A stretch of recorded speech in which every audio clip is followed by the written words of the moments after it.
Hello guys, welcome back to my channel and very happy new year to all of you. And I am hoping कि इस साल की शुरुआत आप बहुत अच्छे अच्छे रेजोल्यूशन से कुछ अच्छे काम करके स्टार्ट कर रहे होंगे. And I am here ending my very important topic here. जैसा कि आप लोगों ने देखी होंगी, आप लोग को पता होगा कि हम ट्रांसफ़र प्राइसिंग के ऊपर पहले भी I guess two videos upload कर चुके हैं, 2 और मे बी 3. एंड आज हम ट्राई करेंगे कि पूरा हमारा इस वीडियो में जो है लास्ट पार्ट हो जाए. लाइक हम कवर करेंगे APA, advance pricing agreement, roll back provisions, 94B जो कि है हमारा इंटरेस्ट वाला सेक्शन. देन हमारा प्राइमरी एंड सेकेंडरी ट्रांजेक्शन्स, इन सबको हम कवर करेंगे जो कि हमारे ट्रांसफर प्राइसिंग में लास्ट में इंपॉर्टेंट रहते हैं. एंड इनके अलावा जो हमारी छोटी छोटी डेफिनेशंस या पॉइंटर्स हैं like reference to TPO and और भी ऐसी छोटी छोटी चीज़ें हैं, वो आप लोग को खुद से रीड करनी है. Because that is not logical कि मैं यहाँ पर उनको लिख के समझाऊँ या हम रीड आउट कर लेंगे इफ़ टाइम अलाउज़. बाकी वो चीज़ें ऐसी हैं कि आप लोग पढ़ेंगे तो आपको भी समझ में आ जाएंगी. बाकी जो इम्पॉर्टेंट चीज़ें हैं और जो एग्ज़ाम में आती हैं जो कि काफ़ी इम्पॉर्टेंट हैं, तो वो ज़रूरी है कि हम पहले उनको यहाँ पे अच्छे से समझें, उनको डिकोड करें. So let's get started. So सबसे पहले हम यहाँ पर स्टार्ट करेंगे अपने एडवांस प्राइसिंग अग्रीमेंट से, जो कि देखिए क्या कहता है. यहाँ पे बोला हुआ है कि जो अप्पा है वो क्या है, एक प्रायर अग्रीमेंट है. अब जो एडवांस प्राइसिंग अग्रीमेंट है वो नाम में ही उसके अग्रीमेंट लिखा रहा है, तो हमें यहाँ से ये पता लग जाएगा कि दिस इज़ एन अग्रीमेंट. तो ये एक अग्रीमेंट है किसके बीच में, SSE के और CBDT के बीच में. ये इन दोनों लोगों के बीच में किया गया अग्रीमेंट है. किस चीज़ के लिए, आर्म्स लेंथ प्राइस को डिटरमाइन करने के लिए, यानी कि उसका पता लगाने के लिए, आर्म्स लेंथ प्राइस का पता लगाने के लिए. अब देखिए ट्रांसफ़र प्राइसिंग में हम जितना भी कुछ कर रहे हैं, यहाँ से वहाँ जा रहे हैं, वहाँ से यहाँ, ऊपर से नीचे, जितना भी कुछ कर रहे हैं वो सब हमारा किस लिए है, ALP को डिटरमाइन करने के लिए. तो अप्पा भी कोई अलग ट्रांजेक्शन नहीं, कोई एलियन ट्रांजेक्शन नहीं है, कोई एलियन अग्रीमेंट नहीं है. वो भी किस लिए, हमारे ALP को डिटरमाइन करने के लिए. और जो भी इसमें मेथड होता है ALP को कैलकुलेट करने के लिए वो फिक्स है, क्योंकि ये एक अपना सेक्शन लेके बैठा है तो कुछ तो एक्सक्लूसिविटी देगा ही. तो यही एक्सक्लूसिविटी है इसकी कि यहाँ पे जो इसका मेथड है वो सब फिक्स्ड है. एंड जहाँ पे भी क्या बोला है कि CBDT SSE के साथ अग्रीमेंट में आ तो रही है, लेकिन CBDT अभी इतनी भी ज़्यादा बड़ी नहीं हुई है कि वो खुद से ही सारे डिसीजन ले ले. तो जो CBDT है वो किसके अप्रूवल से आ सकती है अप्पा के अंदर, only after approval of central government.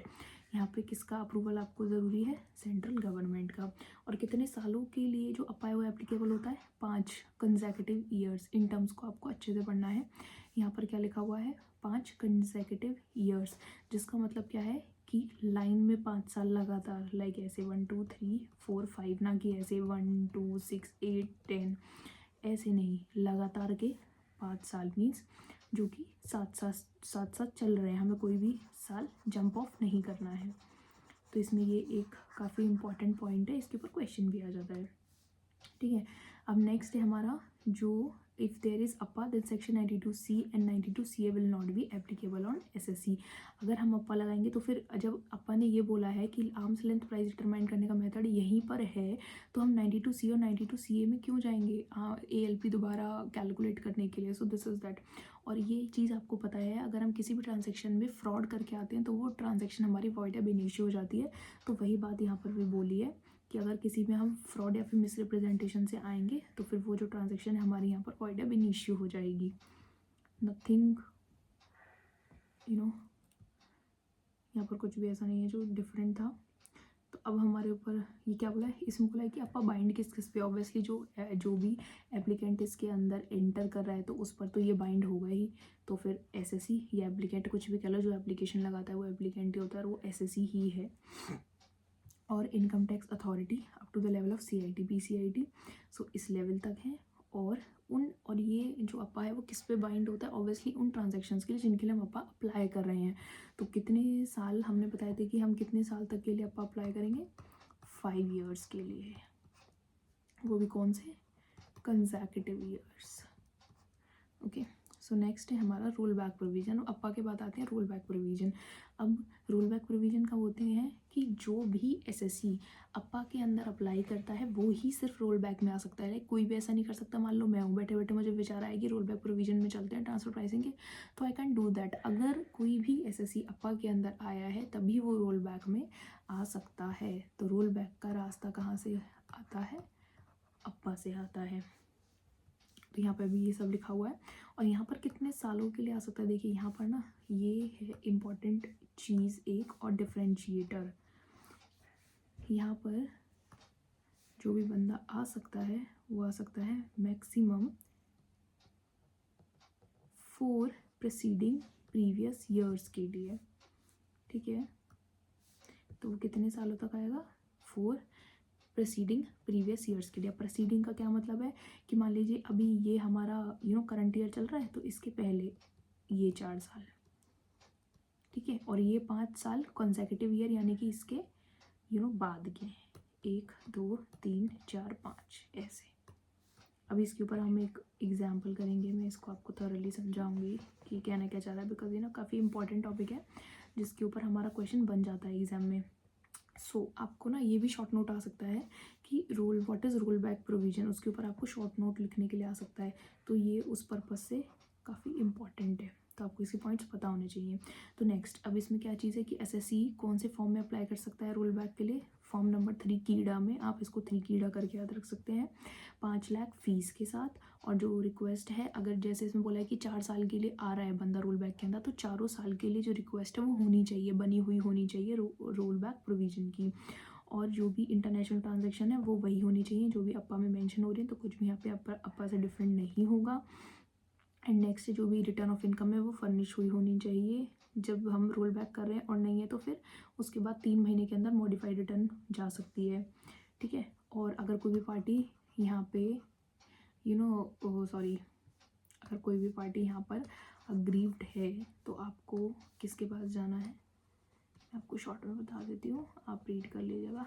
Aggrieved party को जाना है ITAT के पास, ठीक है। अब यहाँ पर एक और चीज़ बताई हुई है कि जो रोल बैक है वो कैसे लगता है, रोल बैक या फिर जो अप्पा है वो कैसे लगता है, तो वो किसी भी नई कंपनी पर नहीं लगता, वो हमेशा क्या है, पुरानी कंपनीज पर ही लगता है। तो चलिए हम इसका एक एग्जाम्पल देख लेते हैं। अरे वेयर इज,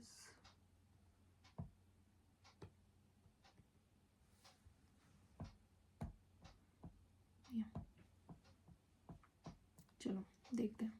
जैसे कि ना हम यहाँ पर लेते हैं हमारी ट्रांजेक्शन्स, जैसे ये है 2016, 17, 18, 19, 20, 21, 5 एंड 22, ठीक है, ये हमारे ईयर्स हैं,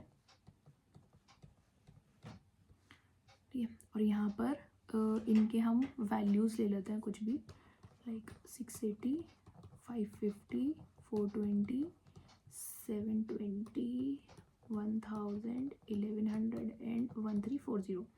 अब अगर आपसे ये पूछा जाए कि अगर आपको अप्पा में जाना है तो आप कौन कौन सी ट्रांजेक्शन्स के लिए जाएंगे, अगर आपका जो प्रेजेंट ईयर है, जो आपका असेसमेंट ईयर है वो है आपका 22, तो आपको ये बताना है कि आपकी कौन सी ट्रांजेक्शन्स अप्पा की ट्रांजेक्शन्स होंगी। तो सबसे पहले हम याद करेंगे कि यार हम अप्पा में कितने साल के लिए जा सकते थे, 5 कंसेक्यूटिव ईयर्स, जो कि वहाँ पे लिखा हुआ है, और हमने पढ़ा था कि वो लगातार वाले होने चाहिए। तो फिर हमारे 5 कंसेक्यूटिव ईयर्स कौन से होंगे, हम यहाँ से हम देखेंगे।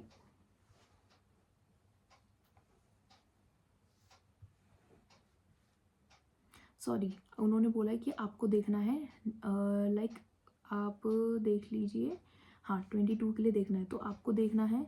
और वहीं पे आपको ना रोल बैक के लिए भी पूछता है, रोल बैक के लिए उन्होंने कौन से बोले हैं, 4 प्रीवियस ईयर्स, ठीक है, 4 प्रीवियस ईयर्स में। तो फिर रोल बैक के लिए कौन से हो जाएंगे, ये वाले 1 2 3 ईयर्स, क्योंकि जो रोल बैक है उसमें तो होते हैं ये पीछे के साल, 4 पीछे के, ठीक है, और अप्पा में होते हैं 5 आगे के, 5 आगे के साल। सो सॉरी, ये वाला आप चीज़ हटा दीजिएगा, 5 आगे के साल होते हैं। तो यहाँ पर हम आपके कॉन्सेक्यूटिव 5 ईयर्स चलेंगे, तो कौन से चलेंगे, सॉरी पेन चेंज कर लेते हैं। तो यहाँ पर जो आपके साल चलेंगे वही ये 1 2 1 2 3, 4, 5, ये सब साल जो हैं ये होंगे आपके अप्पा के। आई नो मैंने थोड़ा मैस कर दिया, कोई नहीं, दोबारा करते हैं।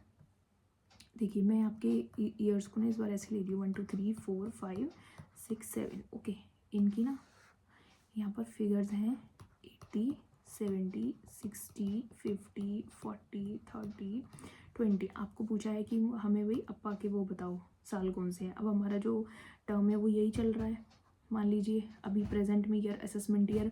तो जो हमारे रोल बैक प्रोविजन होते हैं ना 4 साल, ये होते हैं पीछे के, एज प्रीवियस ईयर बोला है, तो ये इसके पीछे के जाएंगे जो हमारा असेसमेंट ईयर है। तो कौन से, यहाँ से देखो 1, 2, 3 और ये रहा 4। ठीक है, ये तो हुए हमारे सारे रोल बैक के साल। और अप्पा क्या बोलता है 5 कंसेक्यूटिव ईयर, यानी कि आगे के साल। तो आगे के साल हमारे कौन से वाले, पेन चेंज करते हैं। तो हमारे जो अप्पा के साल हुए वो कौन से हुए, 1, 2, 3, 4, 5, ये सब हैं हमारे अप्पा की ट्रांजैक्शन जिनके लिए हम अप्पा अप्लाई कर सकते हैं।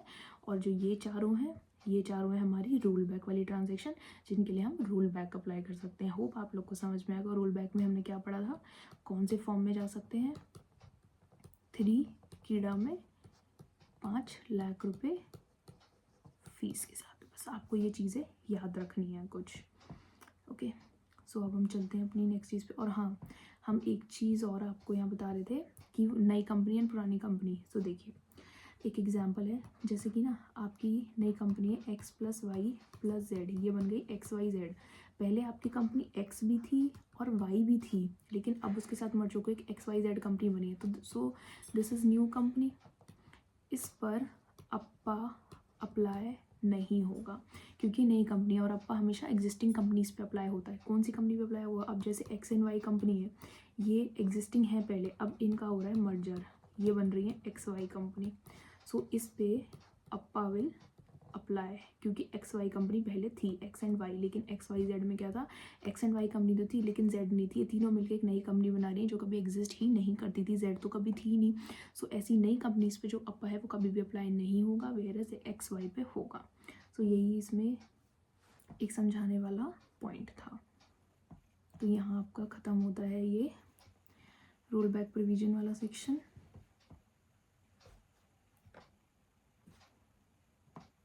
बाकी ये आप लोग मेरे नोट से रीड कर लीजिएगा, यहाँ पे सब कुछ इंपॉर्टेंट मैंने दे रखा है, स्क्रीनशॉट्स एंड एवरीथिंग। सो ये अभी हम लास्ट में पढ़ेंगे। तो इसके बाद हम सबसे पहले पढ़ते हैं अपना इंपॉर्टेंट सेक्शन जो कि है 94B। अब देखिए 94B क्या कह रहा है यहाँ पे। सो 94B कह रहा है कि लिमिटेशन ऑफ इंटरेस्ट डिडक्शन, यहाँ पे हम इंटरेस्ट की डिडक्शन देते हैं जो भी हमें रिसीव हो रहा है। तो यहाँ पे जो इसमें क्या बोला है कि जो बोरोवर है वो क्या होना चाहिए, या तो एक इंडियन कंपनी होनी चाहिए या फिर पीई होनी चाहिए फॉरेन कंपनी की, क्योंकि हम बाहर वाले को क्यों खामखा में कोई भी बेनिफिट लेने देंगे, तो उसका पीई होना चाहिए कंपनी का इंडिया में। और उसका जो रेज है, वो जो डेट उसने, डेट क्या है, उधार जो भी है उसका, वो कहाँ से होना चाहिए, एई से ऑब्वियसली। इसमें दो ही तो चीज़ें हैं, अगर किसी के साथ संबंध रखना है तो वो है एई, किसी भी प्राइस पे पैसा लेना है तो वो क्या है, एएलपी। दो ही तो चीज़ें हैं, ठीक है। और यहाँ पे हमारा डेट क्या है कि हमने कोई भी पैसा किससे लिया है, अगर बोरोवर ने कोई भी पैसा नॉन एसोसिएटेड एंटरप्राइज से लिया है तब भी ये सेक्शन अप्लाई होगा। अगर जो गारंटी है वो एई ने दी है, मीन्स अगर एई के बिना भी कोई काम करते हो तो भी एई उसमें शामिल होना चाहिए। और अगर किसी भी बोरोवर ने लोन रेज किया है नॉन एसोसिएटेड एंटरप्राइज से तो ये सेक्शन तब अवेलेबल होगा जब जो एई है उसने एक मैचिंग अमाउंट किस डिपॉजिट करा है, उतना ही अमाउंट किस में, नॉन एसोसिएटेड लेंडर के पास। यानी कि जो बोरोवर है उसने एक लोन रेज किया है नॉन एसोसिएटेड एंटरप्राइज से, तो उतना ही जो अमाउंट है वो एप्लीकेबल तब होगा अगर जो एई के पास उसने वो जो अमाउंट है वो डिपॉजिट किया है एक अकाउंट में, ये तब होगा, ठीक है। नेक्स्ट है, तो अब इसमें ये है कि कब ये जो डिडक्शन आपको एप्लीकेबल होगी कि एटलीस्ट जो आपका इंटरेस्ट है ना वो 1 करोड़ से ऊपर होना चाहिए। यहाँ पे लिखा है ना, जो आपका अमाउंट ऑफ इंटरेस्ट है वो 1 करोड़ से ऊपर होना चाहिए, तभी आपको डिडक्शन एप्लीकेबल होगा, वरना 10-20 हज़ार हर छोटी छोटी अमाउंट का आप लोग डिडक्शन लेते फिरेंगे, तो इसीलिए। और जो इनकम है वो अक्रूड होनी चाहिए पीजीपीपी से। और फर्दर ये जो फर्दर जो ये जो इंटरेस्ट है वो डिडक्टेबल कहाँ होगा, पीजीबीपी के अंदर हम इसकी डिडक्शन देंगे जो भी आप दोगे। और इसमें एक्सेप्शन क्या है कि जो बोरोवर है वो बैंकिंग और इंश्योरेंस में इंगेज नहीं होना चाहिए। वो कट गया है उधर बैंकिंग इंश्योरेंस में। अब देखिए, अब इसकी ना, अब मैं आपको एक बहुत शॉर्ट ट्रिक बताने वाली हूँ। सबसे पहले आप ये पढ़ लीजिए, इसको कैरी फॉरवर्ड कितने साल के लिए कर सकते हैं, 8 साल के लिए, ठीक है। अब ना यहाँ पे ना एक क्वेश्चन आता है कभी कभार पेपर में, कभी तो आ जाता है कि अलाउड कितना इंटरेस्ट है और कभी आ जाता है कि डिसअलाउड कितना इंटरेस्ट है। तो वहाँ पे ना बहुत सारे स्टूडेंट्स की मिस्टेक हो जाती है, इवन मैं भी बहुत बार कन्फ्यूज़ हो जाती हूँ। तो इसका एक मैं आपको ना वो देने वाली हूँ, लाइक एक निचोड़, एक क्रक्स, जहाँ से आप लोग को समझ आएगा कि आपको एक्चुअली निकालना क्या है और एक्चुअली करना क्या है। एक बहुत बड़ा डिफरेंशिएटर है अलाउड एंड डिसअलाउड के बीच में। सो वो हम अभी आज यहाँ पर समझते हैं। तो आपको अगर ये चीज़ अच्छी लगे, मैं पूरा वीडियो का नहीं कह रही, अगर आपको सिर्फ यही चीज़ अच्छी लगे तो इसी चीज़ के पीछे प्लीज़ हिट लाइक मेरी वीडियो को एंड कमेंट करके बताना कि, या तो अगर आप लोग को पहले से पता थी वो चीज़ तो भी मुझे कमेंट करके बताना, और अगर नहीं पता थी तो प्लीज़ बोलना कि हाँ आप लोग के काम आई। सो हमें अभी यहाँ पे क्या देख रहे हैं, 94B, ठीक है। सो अब अगर यहाँ पे देखो, मैं आपको ना सीधा सीधा बताऊंगी, बहुत ज़्यादा हम बातों को इधर उधर नहीं करेंगे। तो क्या है, अगर आपको क्वेश्चन में पूछा है कि आपका डिसअलाउड इंटरेस्ट कितना है, तो हम कैसे निकालेंगे डिसअलाउड इंटरेस्ट, ठीक है। कैसे निकालेंगे, तो इसके लिए होगा interest in excess of 30% of EBITDA, ठीक है, और actual interest received which ever is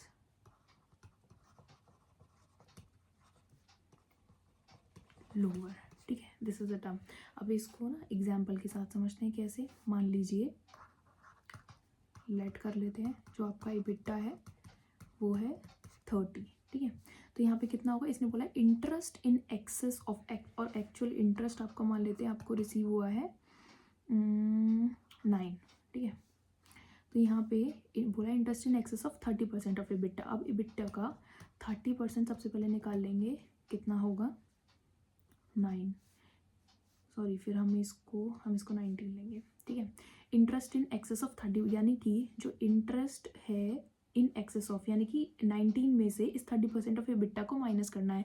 यानी कि इंटरेस्ट कितना ज़्यादा है 30% ऑफ एबिटा से, तो कितना है, तो यहाँ पर हमारा आएगा 19 माइनस 9, इट्स 10। और एक्चुअल इंटरेस्ट रिसीव कितना है 19, विच एवर इज लोअर। तो हमारा इंटरेस्ट डिसअलाउड कितना होगा, लोअर कितना है 10। तो इतने जो हमारा इंटरेस्ट है वो यहाँ पर डिसअलाउड होगा। यही चीज़ हम देखते हैं कि हमारा इंटरेस्ट जो है, अब क्वेश्चन में पूछा है कि हमारा इंटरेस्ट अलाउड कितना होगा, इन्हीं फिगर्स के साथ हम देखते हैं। तो कितना होगा, उसके लिए क्या होता है 30% ऑफ एबिटा और एक्चुअल इंटरेस्ट रिसीव्ड, ठीक है। पेन चेंज करते हैं। अब यहाँ पे देखते हैं इसका क्या निकलता है। 30% ऑफ एबिटा आया था 9 और एक्चुअल इंटरेस्ट आया था 19, तो फिर अलाउड कितना हुआ 9। तो देखो यहाँ पे कितना बड़ा डिफरेंस है। तो फिर अब हमारा जो अलाउड इंटरेस्ट है वो तो है 9, वेयर एज जो डिसअलाउड इंटरेस्ट है वो 10। यानी कि जब हम अपनी पीजीबीपी इनकम में इसका डिडक्शन देंगे तो जो डिसअलाउड इंटरेस्ट है वो तो प्लस होगा, अगर अलाउड पूछा है तो वो माइनस होगा। तो इसी से ही हमारा कितना फ़र्क आ जाएगा। तो आपको ये चीज़ ध्यान रखनी है। अगर आप चाहें तो एक बार हम इसको क्लियरली भी लिख सकते हैं। आप इसको इतना अपनी नोट्स में एक बार लिख लीजिए, दोनों की डेफिनेशंस, इतना ये सब। अगर आपको एग्जाम्पल उतारना है तो आप पीछे करके वीडियो को कर सकते हैं। तो आप ही ना ये चीज़ें अपने पास एक बार नोट कर लीजिए, बहुत इंपॉर्टेंट पॉइंट है। जो लोग इसमें कंफ्यूज होते हैं उन लोगों के लिए। होप आपकी दुविधा मैंने थोड़ी सी सुलझाई हो, ठीक है। Whichever is lower. So this is the whole crux of that section 94B। तो अब हम चलते हैं अपनी नेक्स्ट चीज़ की तरफ, जो कि हमारी लास्ट है इस वीडियो की, which is primary and secondary transactions.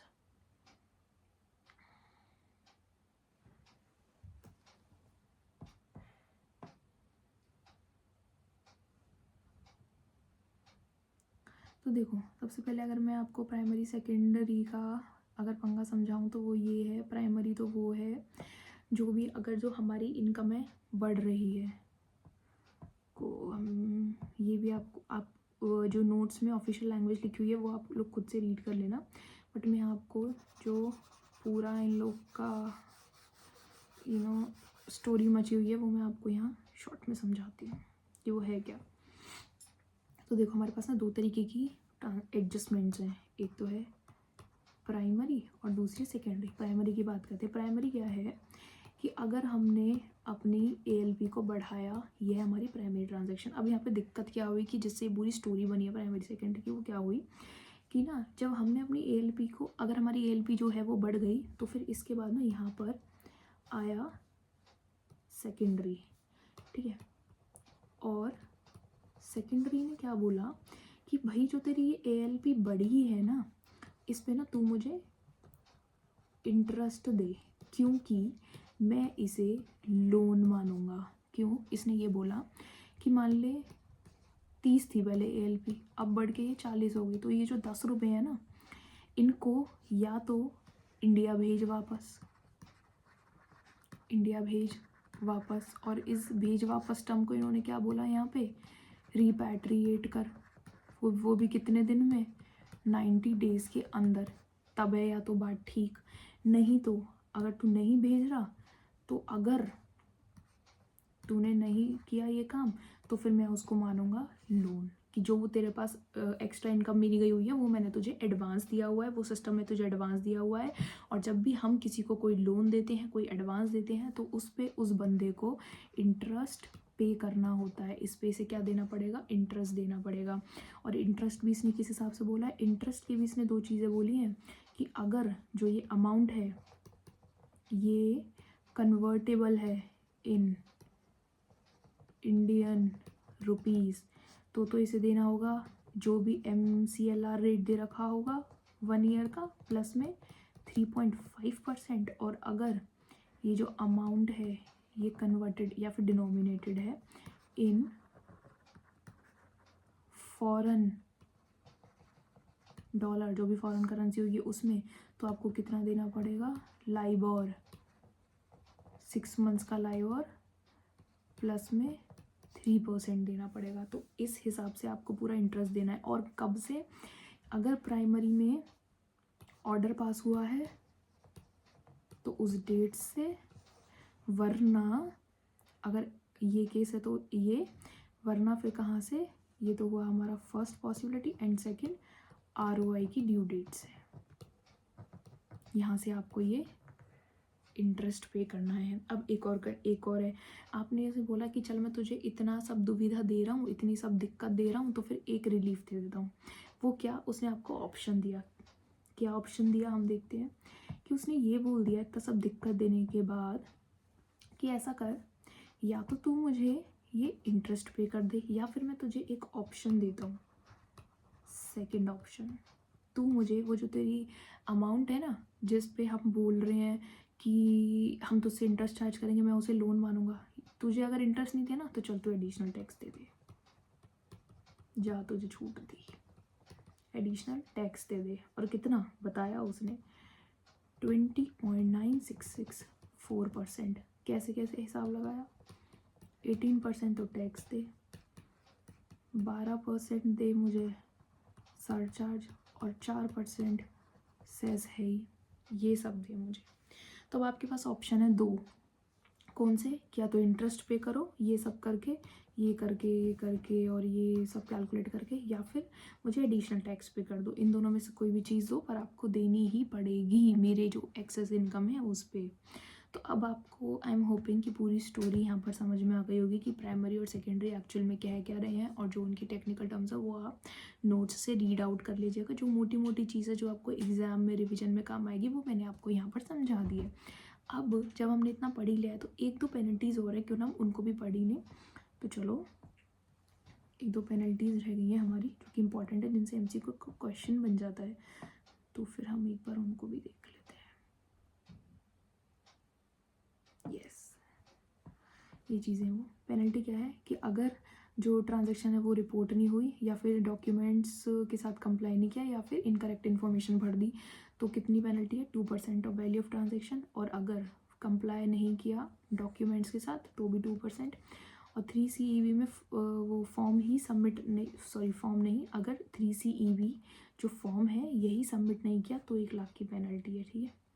अगर ट्रांजैक्शन इसके अंदर रिपोर्ट नहीं करी तब तो 2% है, लेकिन अगर यही सबमिट नहीं किया, अगर कोई चीज़ें सबमिट नहीं करी तो हम लेंगे भाई अच्छा खासा अमाउंट, तो 1 लाख की पेनल्टी है। बाकी मिस रिपोर्टिंग एंड ऑल इस पे 2% की होती है ऑफ द टैक्स पेबल। ये आप लोग एक बार पढ़ लेना, काफ़ी ईजी, पढ़ के समझ में आ जाएगा। तो अब यहाँ पर जो हमारा ट्रांसफर प्राइसिंग है वो रैप हो चुका है।